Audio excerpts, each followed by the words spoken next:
Baik, untuk presentasi pada pagi hari ini kita akan membahas mengenai eh, standar praktek aspek hukum dalam lingkungan kerja di perusahaan. Presensi saya sudah buka di OJW, silahkan kalian presensi di OJW. Sorry, oh ya OJW yang sudah saya buat. Oke, ini pertemuan 13-14 standar praktek dengan aspek hukum dalam lingkungan kerja di perusahaan. Jadi kalian ini semester 5 ya? Atau semester 1? 3. Semester 3 ya. Oke. Oke. Profesional. Kita membahas profesional. Profesional itu apa? Adalah orang yang memiliki profesi atau pekerjaan dengan kemampuan tinggi dan berpegang teguh pada nilai moral dan mengarahkan serta mendasari perbuatan, kemudian juga mempraktekkan keterampilan atau keahlian tertentu dan terlibat suatu kegiatan yang menurut keahliannya.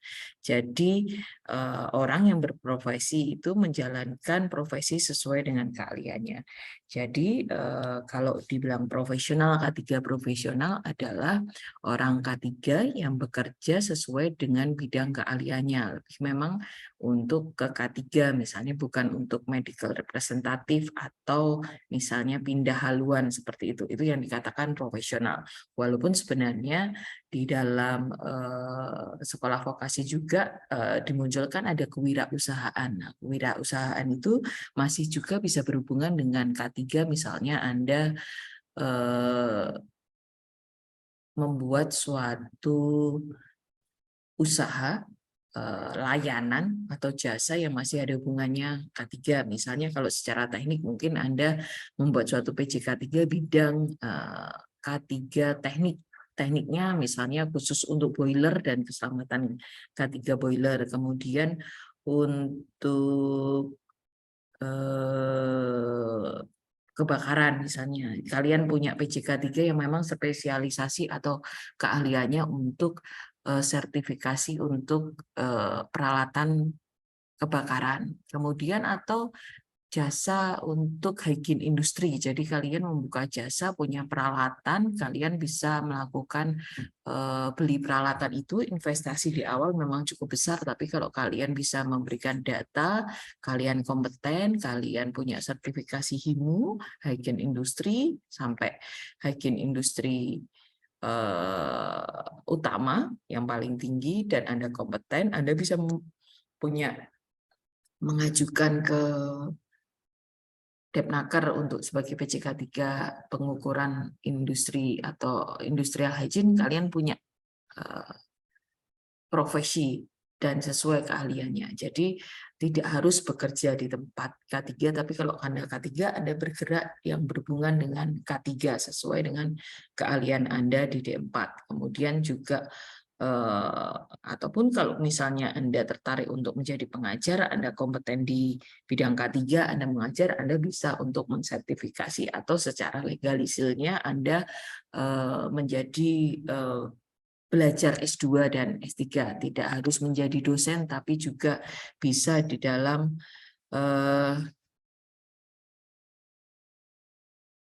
ilmu akademisi di situ. Ataupun ada juga yang memang bekerja di lapangan, tapi karena dia tertarik untuk lebih memahami, dia juga berkuliah sampai S2 ataupun S3, walaupun dia bekerja di perusahaan. Karena semakin dengan pengalaman yang dia punya, dengan pendidikan yang lebih kompeten, itu akan mempunyai value tersendiri buat Anda, dan akan value itu akan dinilai oleh suatu perusahaan dengan mungkin value-nya kalau di perusahaan adalah gaji yang cukup tinggi. Tapi kalau ke akademisi mungkin atau sebagai pembicara, Anda akan cukup dikenal sebagai pembicara, ataupun juga misalnya jabatan akademik yang memang paling tinggi, atau misalnya dengan dianggap sebagai guru besar di bidang K3 seperti itu. Itu masih profesional.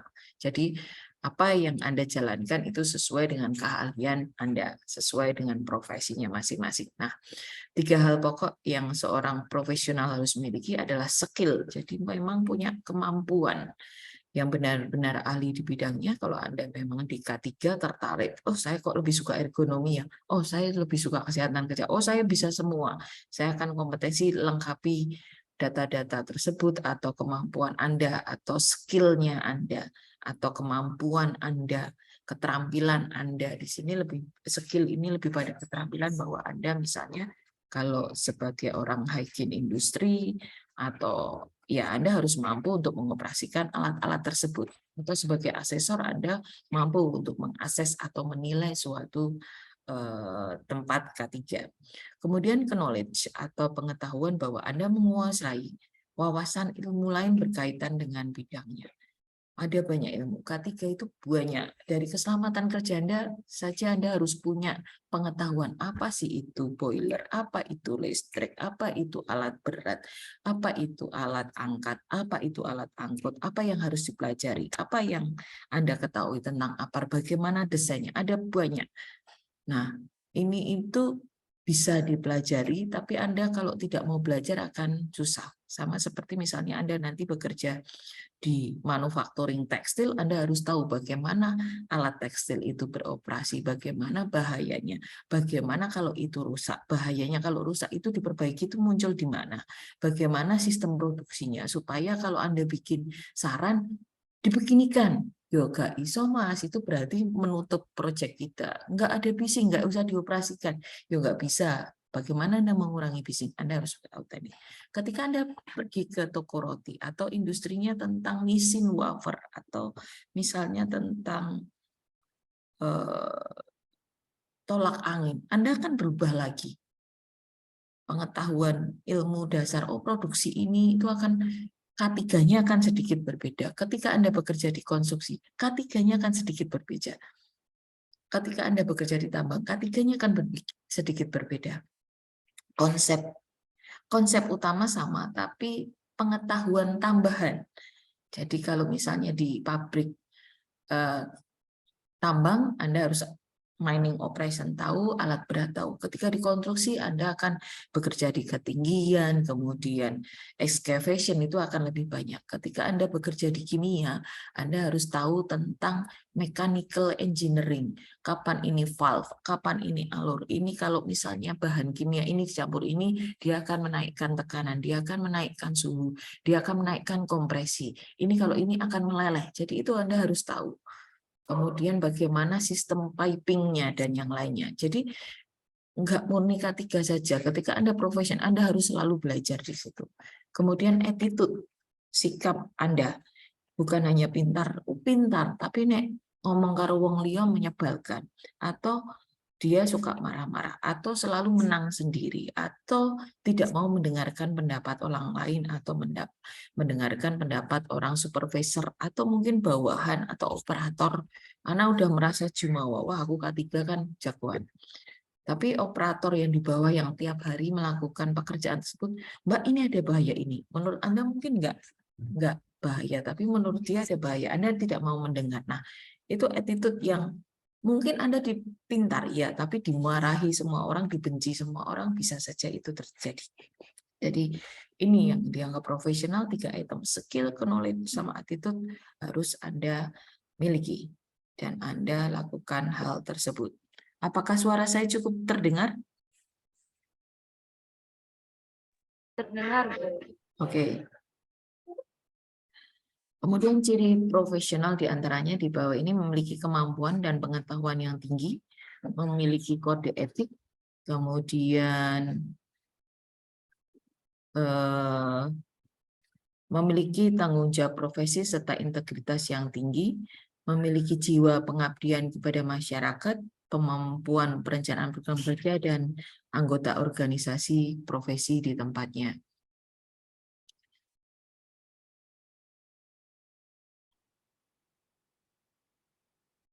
Jadi, kalau Anda menguasai pengetahuan yang tinggi, Anda bisa share data tersebut. Anda bisa dipercaya orang untuk mengetahui, wah ini pengetahuannya cukup tinggi loh. Jadi ada apa-apa, kita bisa bertanya ke beliau. Kemudian Anda memiliki kode etik. Kemudian kode etik, oh cara kerjanya Bapak ini, atau Prof ini, atau Bapak atau Ibu Rika misalnya, itu pengetahuan tinggi, dia kode etiknya ya nggak mau loh kita kasih duit supaya bilang harus A sesuai maunya kita, tapi beliau akan bilang A adalah A, B adalah B. kemudian punya tanggung jawab profesi serta integritas tinggi, walaupun mungkin dia dibayar atau diminta untuk suatu kementerian misalnya, ini aman loh, padahal Anda melihat bahwa itu nggak aman. Anda bisa bilang, nggak aman Pak, bahaya misalnya. Kemudian mengabdi pada masyarakat, bahwa apa yang Anda lakukan, K3 itu Anda wujudkan juga sebagai pengabdian kepada masyarakat. Mungkin masyarakatnya masyarakat umum, mungkin tentang apa itu bisa dihadapin semua orang, atau juga khusus untuk masyarakat pekerja, yaitu di suatu industri, atau mungkin industri rumahan, itu juga bisa. Kemudian Anda memiliki perencanaan program kerja. Jadi Anda punya bulan ini melakukan apa, bulan depan melakukan apa, bulan depannya melakukan bulan apa. Jadi dalam 1 tahun itu ada program kerja yang jelas, mulai dari perencanaan, pelaksanaan, bagaimana pemeriksaan, kemudian bagaimana Anda mereview atau menganalisis atau mengevaluasi apa yang Anda lakukan selama setahun ini, kemudian perencanaan ke depannya apa. Jadi bukan reaktif. Kalau ada kecelakaan baru kerja, yang lain-lainnya tinggal. Kalau ada akreditasi baru mulai kerja, kalau enggak tinggal. Sebulan sebelumnya baru mulai kerja. Itu tidak bagus. Akan lebih enak kalau Anda punya perencanaan program kerja yang jelas selama 1 tahun. Kemudian menjadi anggota organisasi dari profesinya.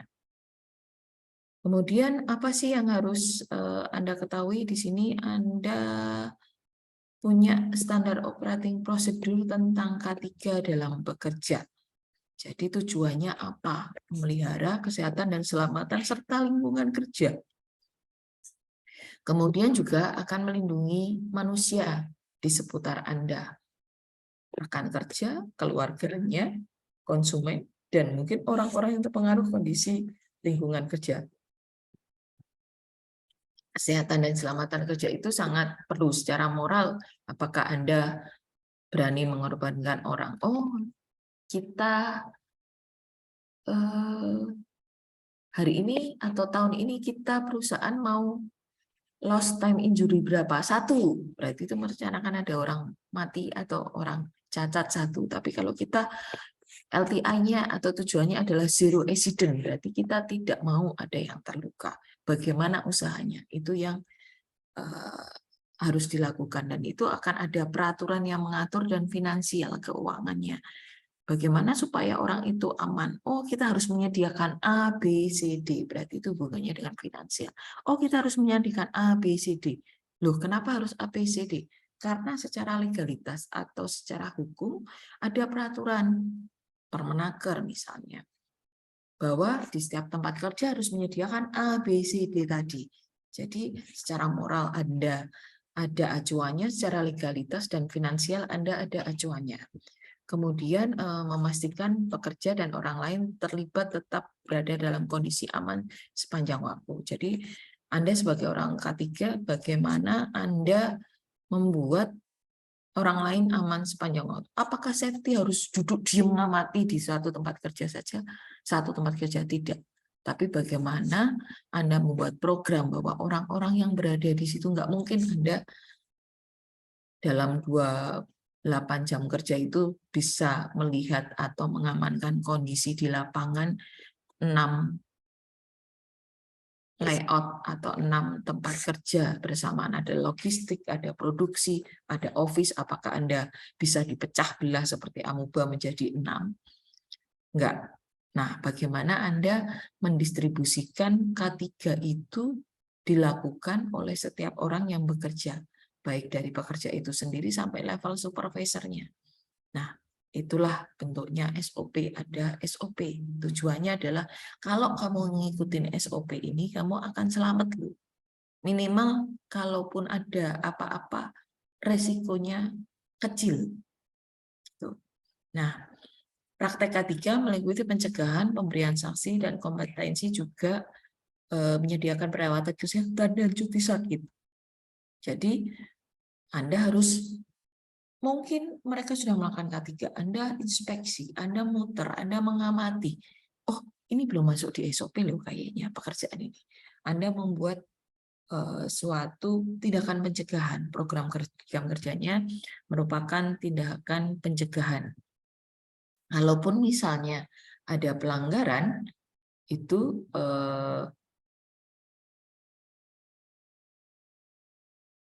bisa Anda berikan sanksi. Kemudian, jika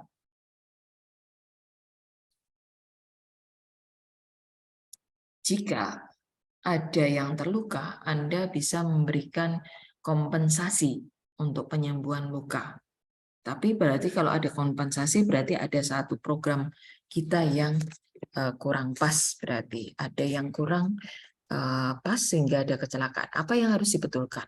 Bisa dari sistem manajemen, bisa dari lingkungan, bisa dari tindakan orang tersebut, atau mungkin SOP-nya yang kurang pas.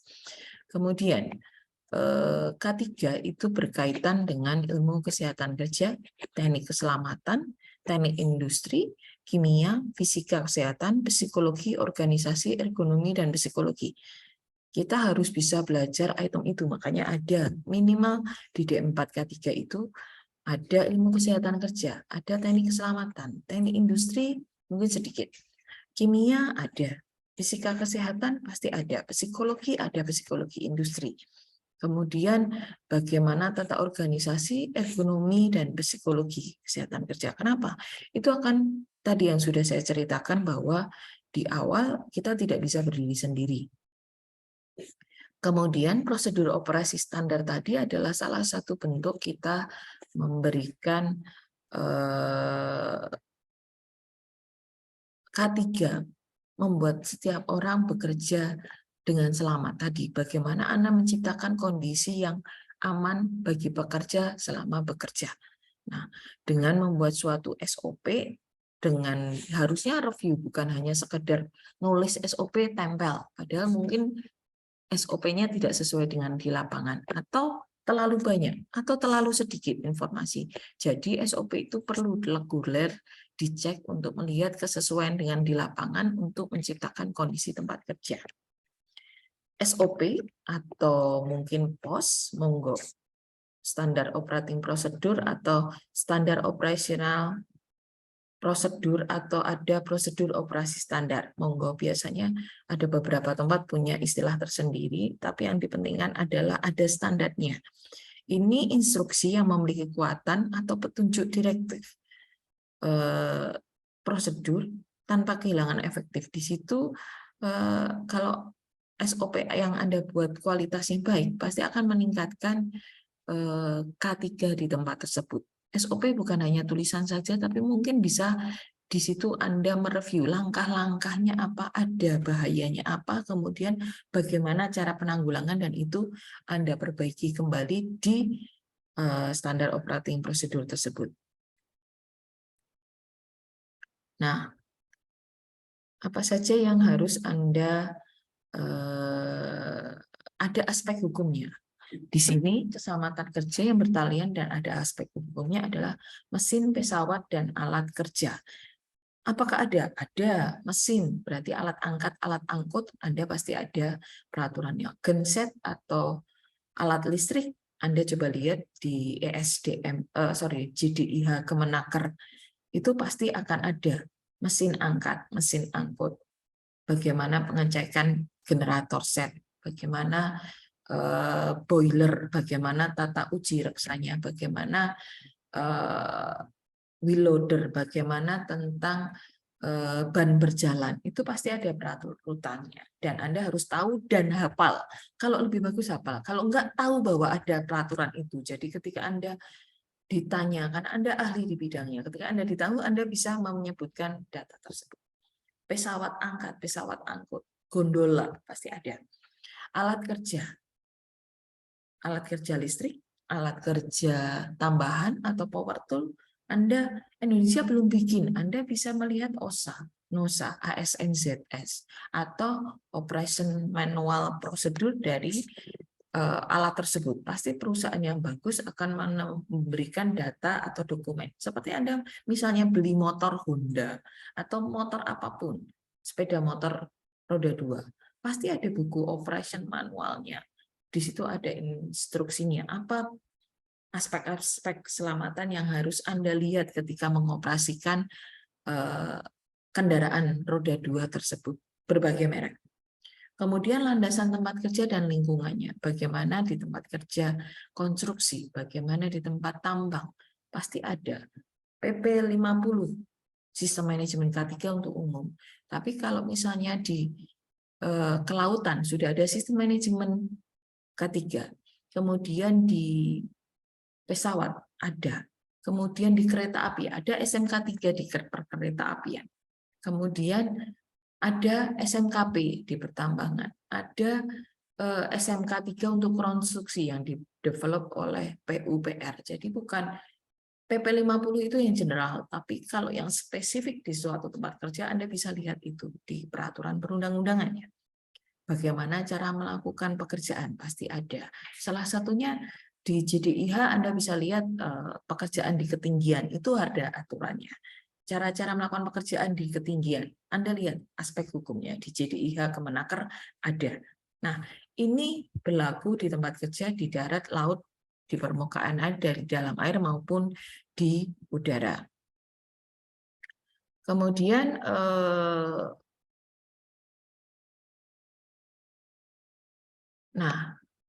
kecelakaan kerja, aspek hukumnya adalah kecelakaan kerja harus dicegah atau dihilangkan sama sekali. Kemudian pemerintah sudah mengeluarkan undang-undang dan berbagai peraturan mengangkut K3. Tapi kalau undang-undang saja dibuat, tapi tidak ada yang melaksanakan, omong kosong. Jadi bagaimana respon perusahaan yang bergerak di bidangnya masing-masing.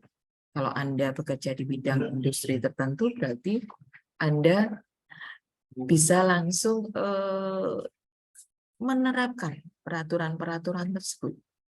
Kemudian untuk mencegah tadi kecelakaan kerja dan penyakit akibat kerja dibutuhkan juga respon dari perusahaan untuk mengatasi masalah yang terjadi di tempat kerja. Misalnya sanksi pada pekerja yang ada di tempat tersebut. Apakah sanksi di perusahaan satu, perusahaan lain berbeda? Berbeda mungkin. Minimal standarnya mereka akan punya berdasarkan peraturan undang-undang. Tapi mungkin ada kebijakan tertentu karena ada aspek hukum untuk pemutusan hubungan kerja, mungkin itu akan ada variasi dari tempat kerjanya. Nah, atau ada perusahaan tertentu, misalnya kadang-kala ada perusahaan yang misalnya di tambang itu kadang polisi masuk, padahal ketika ada suatu kejadian meninggal pasti ada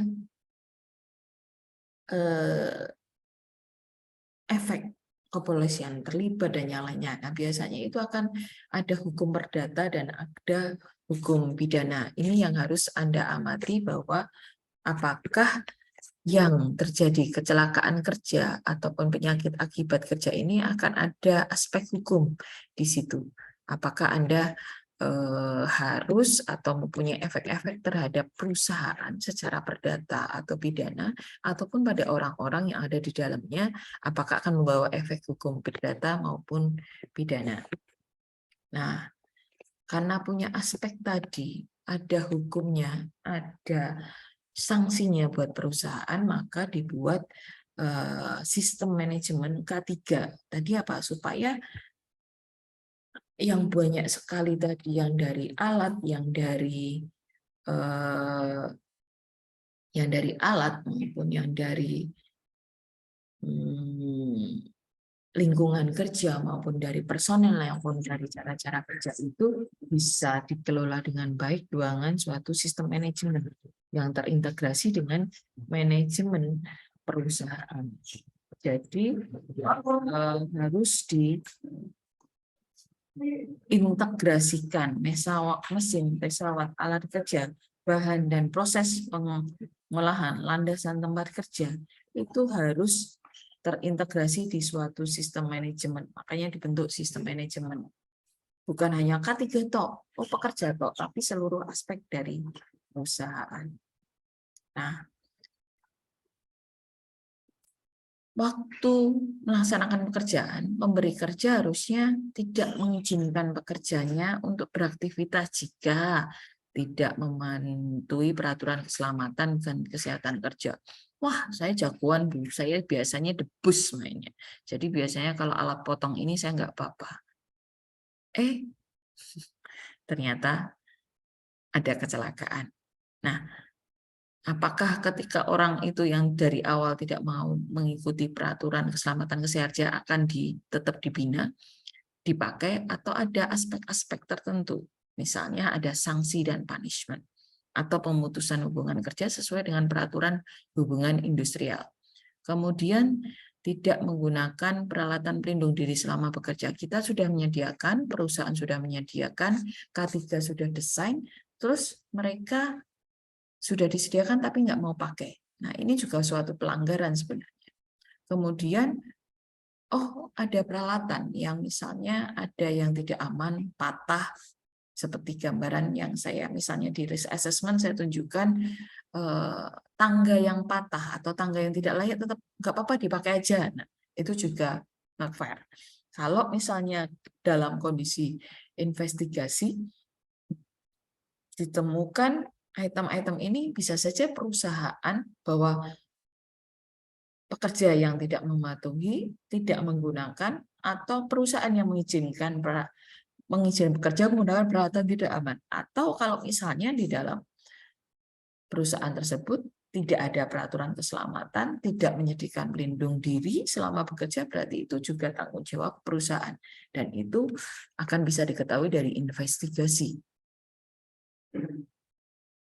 Kalau ada salah satu yang tidak pas tadi dari investigasi, bisa saja akan menyebabkan keberlangsungan aspek hukum tadi akan berlaku. Yang didenda apakah perusahaannya ataupun pekerjanya. Nah, ini yang harus diterapkan juga, dan Anda harus memahami, dan Anda bagaimana memahami peraturan-peraturan tersebut. Kemudian, melindungi tenaga kerja. Kenapa sih harus diselenggarakan keselamatan kerja? Karena tujuannya untuk melindungi tenaga kerja dalam melakukan pekerjaannya, menjamin setiap orang yang berada di tempat kerja. Kalau tenaga kerja tidak melakukan pekerjaannya, misalnya boiler sudah bahaya, valve-nya, pengamannya rusak, itu bisa meledak sewaktu-waktu. Nah, perusahaan tidak memberikan, sudah dilaporkan, perusahaan tidak melakukan tindakan perbaikan. Suatu saat boiler meledak, dan itu bisa saja aspeknya sampai pekerja, bangunan industri, bahkan mungkin bisa sampai manajemennya. Kalau dia terkena keledakan juga, sampai antar office-nya berarti. Tapi kalau enggak, pasti ada aspek-aspek hukumnya. Kemudian sumber produksi dipelihara dan dipergunakan secara aman dan efisien. Jadi sumber produksi, alat produksi, bahan material itu mahal.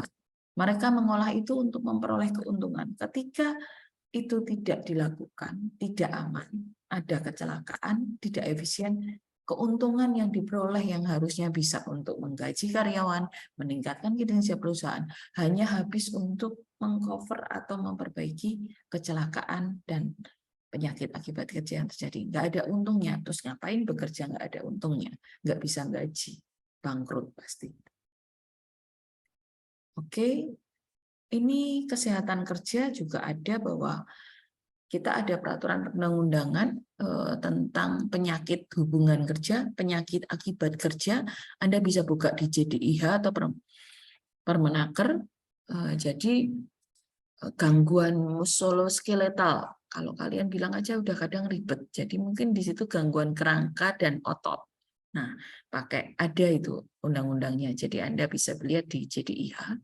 Kemudian penyakit yang menimbulkan kelainan atau kecacatan yang tidak dapat dipulihkan kembali. Anda kalau terpapar bising, itu sudah tidak dapat dipulihkan kembali kalau Anda sudah tuli pada frekuensi tertentu. Mungkin pembicaraan masih bisa dengar, tapi pada frekuensi tinggi atau frekuensi rendah, atau ketika seseorang berbicara bisik-bisik, udah frekuensi di situ sudah nggak dapat. Manusia bisa bicara di 20 sampai 20.000 frekuensi hertz. Nah, pasti akan ada yang berkurang di situ. Kemungkinan jasad punya frekuensi besar nih. Ini kenapa harus ada aspeknya? Karena setiap tenaga berdasarkan pasal 86 dan Undang-Undang Nomor 13 Tahun 2003 tentang Keselamatan dan Kesehatan Kerja atau Undang-Undang Ketenagakerjaan, tenaga kerja punya hak untuk memperoleh perlindungan atas keselamatan dan kesehatan kerja, moral dan kesusilaan, atau sexual harassment, atau pelakuan yang sesuai dengan harkat, martabat, dan nilai agama. Jadi ini punya aspek hukumnya. Oke, ini standar penerapan aspek hukum terhadap keselamatan dan kesehatan kerja pada tempat kerja. Oke, saya mau tanya teman-teman. Di sini, teman-teman ada praktikum di suatu tempat kerja di semester 3 ini? CMPBL? Halo? Ada, Bu. Di manakah? Halo? CMPBL-nya di mana? Yang kunjungan itu bukan, Bu. Yang kunjungan kemana? Yang banyak sih, Bu. Rumah sakit, Terus? terus sama PT Air Mancur. Sama Oh. besok Haji Datama. Wah, ada 3. Ini satu kelas 3 kelompok kan? Oke. Saya ingin melihat kalian dari 3 tempat kerja tadi, Asidatama, Air Mancur, dan RSO. Ada aspek hukum apa yang harus dilakukan di tempat kerja tersebut? Kemudian menurut Anda, A, dilaksanakan, tidak dilaksanakan sepenuhnya, tidak dilaksanakan, tidak dipantau. Jadi elemen ketiganya, nah item-item ini coba lihat. Misalnya, perusahaan menerapkan sistem manajemen K3 enggak? Kalau di RSO mungkin sistem akreditasi SNARS, Sistem Nasional Akreditasi Rumah Sakit. Lihat elemen 11, ini yang susah biasanya. MFK. Kalian dapat enggak di RSO kemarin ya? Itu manajemennya pakai SNARS itu, karena itu manajemen rumah sakitnya. Dan standar di rumah sakit. Kemudian di Asidatama, kemudian di PT Air Mancur. Minimal 5 ini Anda analisis. Atau kalau ini kan beda-beda nih, rumah sakit, Asidatama, dan Air Mancur. Apakah ada peraturan yang berhubungan dengan spesifikasi? Pabrik kimia tentu beda dong dengan Air Mancur. Rumah sakit tentu beda dong. Peraturan-peraturan apa yang berhubungan dengan keselamatan dan kesehatan kerja pada tempat kerja yang menurut Anda harus mereka lakukan? Dan bagaimana? Jadi misalnya nanti di sini, ini udah 10, nanti, oh kalau Asidatama itu ada standar khusus pabrik kimia, Bu. Oh, Air Mancur itu ada good proses GPOM, Bu, karena dia obat jamu itu ada standar khusus. Bu, Asidatama itu karena dia kimia, dia ada standar khusus ini. Anda bisa tambahkan di situ. Ini elemennya 10, boleh ditambahkan lagi. Aspek hukumnya Anda harus sebutkan undang-undangnya apa, pasal berapa yang berhubungan dengan K3, dan menurut Anda per pasal itu sudah dilaksanakan, tidak dilaksanakan sepenuhnya, jadi tidak dilaksanakan sepenuhnya itu adalah apar, harusnya pakai apar dan hidran. Aparnya iya, hidrannya tidak. Kalau dilaksanakan itu berarti apar, hidran, ini semua ada. Kalau tidak dilaksanakan sepenuhnya, separuh tok. atau tidak dilaksanakan atau Anda lihat tidak dipantau. Coba amati, bisa datanya dari pengamatan Anda atau pengamatan mata atau juga dari data dokumen kakak tingkat. Ada tuh yang magang dan di sana. Kalau Anda memakai laporan kakak tingkat, Anda harus menyebutkan laporannya. Dari siapa sumber pustakanya. Apakah bisa dipahami untuk tugas pertemuan ke-14 ini? Deadline-nya UAS. Dikumpulkannya pas UAS, jadwal UAS. Tapi kalau kalian cuma 10 item terus golek siti gitu ya tidak maksimal nilainya. Karena 10 orang kan. Apakah ada pertanyaan dari tugas yang saya berikan? Teman-teman? Mau tanya Bu, Ya, silakan. ini harus 3 kelompok atau gimana Bu? Soalnya di kelas ini ada 4 itu Bu, dari prodi atau harus 3? Ada berapa perusahaan yang kalian akan datangi? Cuma 3 Bu. Oke, ya salah satu double. Tapi Nggak apa-apa. kalau tulisannya nanti saya lihat di laporannya sama plek copy paste, jelas nilainya akan saya bagi 2 kelompok tersebut separuh-separuh. Karena pasti kalian punya ide sendiri bagaimana cara menyampaikan. Kalau sampai titik komanya sama, tak cita. Karena saya pernah punya pengalaman laporan magang di 2 tempat yang sama, sampai titik komanya sama. Apakah cukup dipahami? Baik Bu, makasih Bu. Oke, monggo silakan kalian atur. Kalaupun tidak ya kalau jumlahnya 30 silakan dibagi 10. Karena CMPPL-nya cuma 3. Gitu. Atau kalau tadi mau double salah satu kelompok, double harus dibuat beda. Desain, cara membicarakan, cara menganalisis, dan yang lainnya. Kalau hasilnya di ABCD-nya mungkin sama, tapi di aspek hukumnya dan yang lainnya saya harapkan agak berbeda. Jadi tidak copy paste. Begitu, J. Cukup dipahami untuk COVID? Apabila ada pertanyaan dari teman-teman. COVID? Titin? Apakah cukup dipahami? Cukup.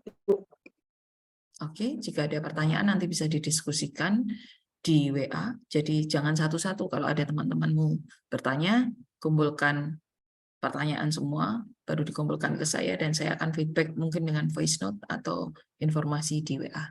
Kurang lebih itu yang bisa saya sampaikan pada pagi hari ini. Terima kasih. Selamat pagi. Saya tutup kuliah pada pagi hari ini. Atur nuwun. Terima kasih, Bu. Terima kasih Bu. Terima kasih, Bu. Oke.